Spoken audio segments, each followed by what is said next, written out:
Have you ever heard the metaphor, one bad apple can spoil the whole bunch? Let's picture a bowl of apples and they all look beautiful. They look nice and crisp and green, but then there's one apple which just looks a little bit overripe. Do you know that a ripe apple starts to emit a gas called ethylene? And that ethylene from one apple starts to cause all the other apples around it to ripen quicker and eventually make them rot. It's amazing. This invisible gas, which just comes from one apple, can ruin a whole bowl of apples. And that's your science lesson for today. Do you know in the Bible, it actually uses the metaphor of yeast. And it says in 1 Corinthians 5 verse 6, just a little yeast makes the whole batch of dough rise.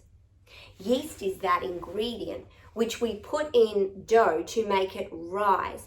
And you don't need much of it. You put a tiny bit in and it will affect the whole loaf.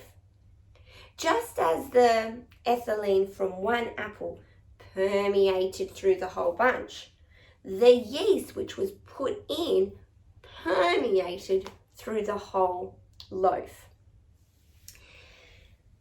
These are things which we would be able to physically see. We would be able to see the apples becoming rotten. We would be able to see the dough rising.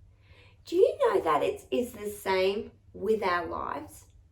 When we become a believer, we become a new creation. We get given a new heart that wants to love God, to obey God. We have new desires. We want to make him King of Kings and Lord of Lords.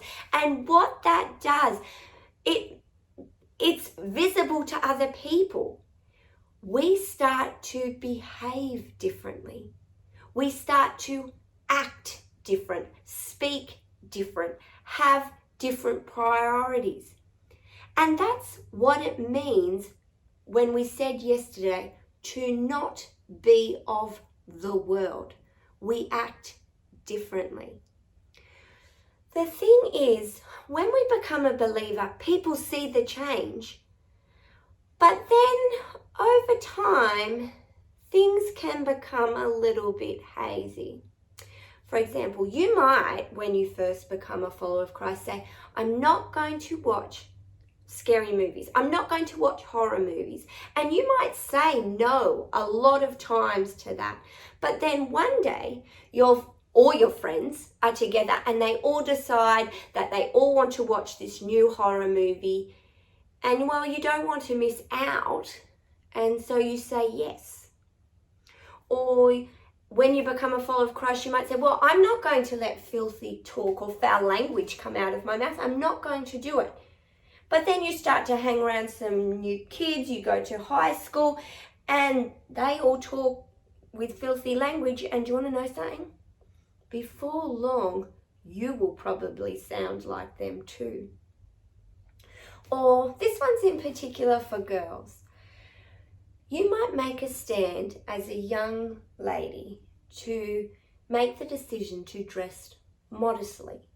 And what I mean by that is you choose your clothes to frame your face, not choose your clothes to frame your body.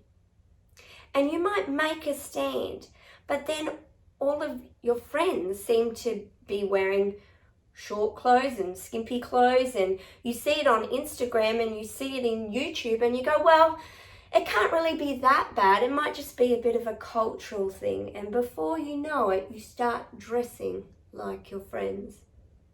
And it sounds familiar, doesn't it? Just like the ethylene from one apple ruined the whole bunch, and the little bit of yeast, tiny bit of yeast, caused the whole bread dough to rise. It's the same with us. Sometimes the little sins and some habits from our past life can creep in, but don't be fooled. They end up permeating and affecting your whole life. Paul in 1 Corinthians chapter 6 says, "Take out the old yeast so that you will be a new batch of dough." You really are bread without yeast, Passover bread. Yes, Christ was our Passover lamb and he has already been killed. So let us eat our Passover meal, but not with the bread that has old yeast, the yeast of sin and wrongdoing, but let us eat the bread that has no yeast, the bread of goodness and truth.